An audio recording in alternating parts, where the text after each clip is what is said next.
Cleveland Browns 6-9, 2-5 on the road at Washington. Commanders 7-7, 7-1, 3-4 at home at FedEx Field in Landover, Maryland. Now, we got to keep an eye on the weather. At this point, it's 58 Fahrenheit showers that aren't expected to last the entire game. We know that can change, so I'm going to keep an eye on it for sure. 8 miles per hour is the wind.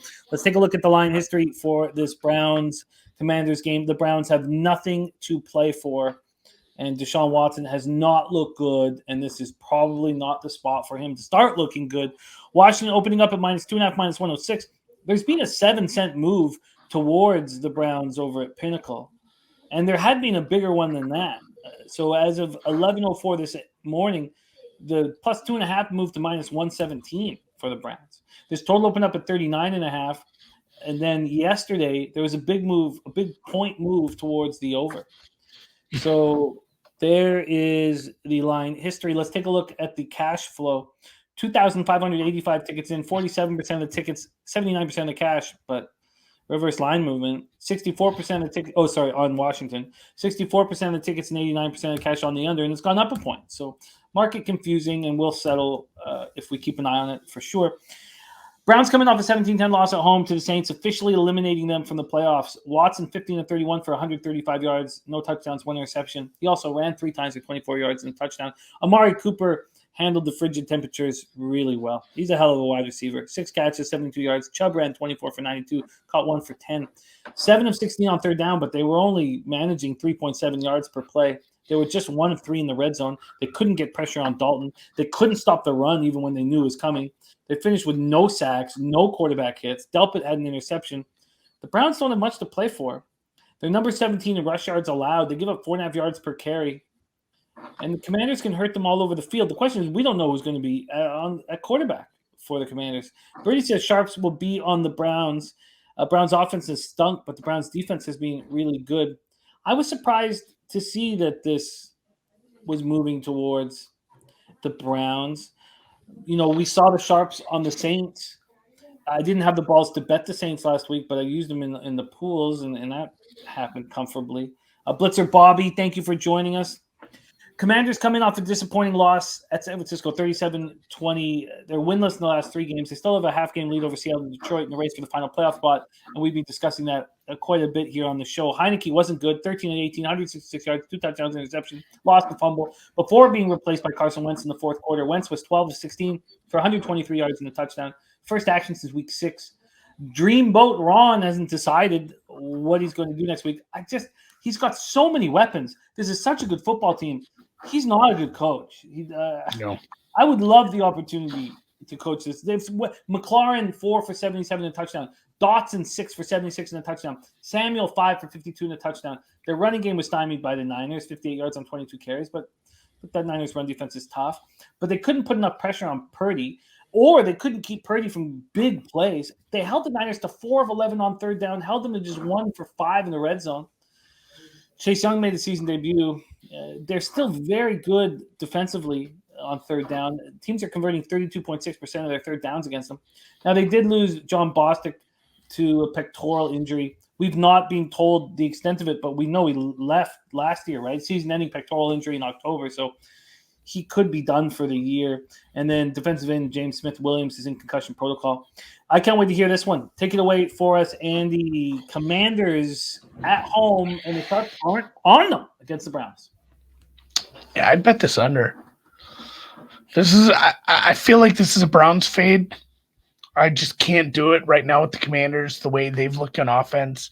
The fact that there's any chance they're going to flip-flop on quarterback this late in the season, they're in the mix for the play. Like, if they get this win, and I've mentioned, I feel like 5 times already this show, if they can get the Dallas B squad next week, that's the playoff spot. It essentially knocks the Packers out, probably knocks the Lions out. The Seahawks, I don't think have a real chance to get in at this point.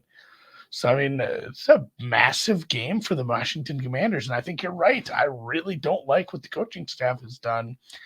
Rance, they're a quarterback away from being pretty good. They have 2 good running backs. They have multiple receiving weapons right now. The line hasn't been bad. And, it's a team that feels like it could kind of be a force, man. If the Giants get something together next year at quarterback, the NFC East and the Commanders, the NFC East could be ridiculous good because all 4 teams are in the playoffs right now as it stands currently, and we have 2 teams that have pretty shitty quarterbacks. So it's wild how much stackedness there is in the NFC East. But I did play this under the Browns defense. I think somebody pointed that out. I'd have to scroll up a little. The Browns defense actually has been playing really well, especially against the pass.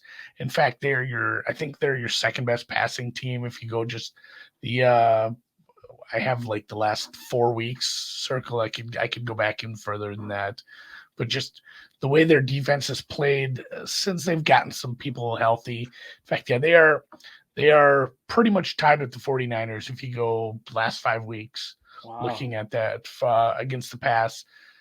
About a little below league average against the run, but maybe that's not something I'm so concerned about here, although Washington can run the ball.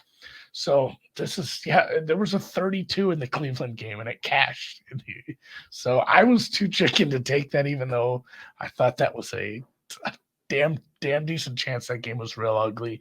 It was ugly. I'm glad I got my Saints tickets home on that one, but under 40.5 with the uncertainty and just brain deadedness of the Washington coaching staff / brain trust, and the Cleveland Browns defense playing up pretty well right now. So the fact that some of the sharper books have moved down to 40 isn't hurting the case in my head either here. Yeah, we can get you that 40. I mean, Pinnacle opened this on Christmas Eve at 39. So that's gone up to 40.5. Yeah. When I tell you that, I mean, I know Bet Online opened this up at 42, but they even dropped it down to 39.5 on Christmas morning, climbing up to 40.5. What is that U-shaped movement? How does that U-shaped movement make you feel at all? Does it concern you at all? No, I mean, it's at low limits. That's the price discovery chunk of the market cycle. Like, you can't bet very much early in the week, especially at Bet Online. I mean, they're taking $250 tops on some of that stuff real early on the stone cold openers, and then they bump it up to like $1,500 or $2,000. So I mean, once we start seeing movement in the market on like Wednesday, Thursday, when market making books are taking $10,000, $50,000, then a move is real. So some of these can be setups. So I'm not too worried about that. And it's funny too when you start looking at the market, different quarterbacks, or different.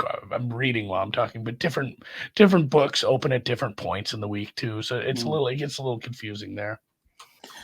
Under 40.5 for Andy. Under 40.5 minus 105 available at 5 dimes, and I'm going to look into that spot more. Very interested in it. Let's move on.